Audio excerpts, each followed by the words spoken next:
Friends, నా ఛానల్లోకి వెళ్ళి సబ్స్క్రైబ్ బటన్ క్లిక్ చేసి బెల్ ఐకాన్ క్లిక్ చేయడం వల్ల నేను చేసే ప్రతి వీడియో మిస్ అవ్వకుండా చూడొచ్చు.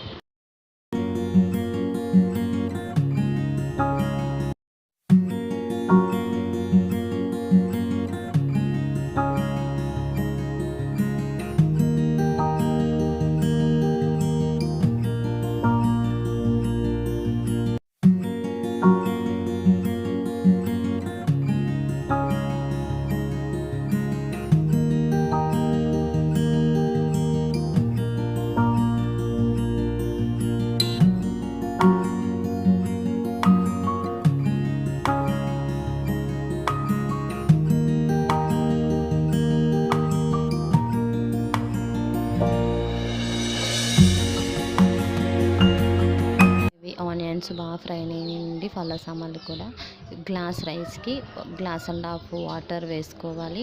మామూలు రైస్ అయితే ఒక గ్లాస్కి 2 గ్లాసులు వాటర్ వేసుకుంటాం, కానీ బాస్మతి అయితే జావ్ అయిపోతుందండి. అందుకని అర గ్లాస్ తగ్గించుకోవాలి.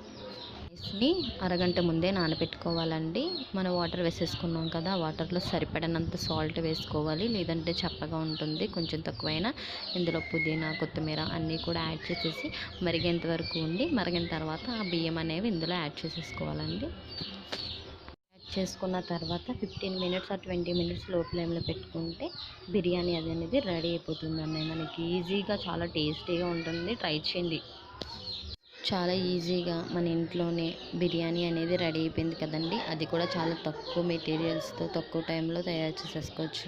చూసారు కదండి. ఇలాంటి ఎన్నో వీడియోల గురించి నా ఛానల్ని విజిట్ చేయండి. నచ్చితే లైక్ చేయండి, షేర్ చేయండి, కామెంట్ రూపంలో మీరు ట్రై చేసి నాకు తెలియజేయండి. Thank you for watching.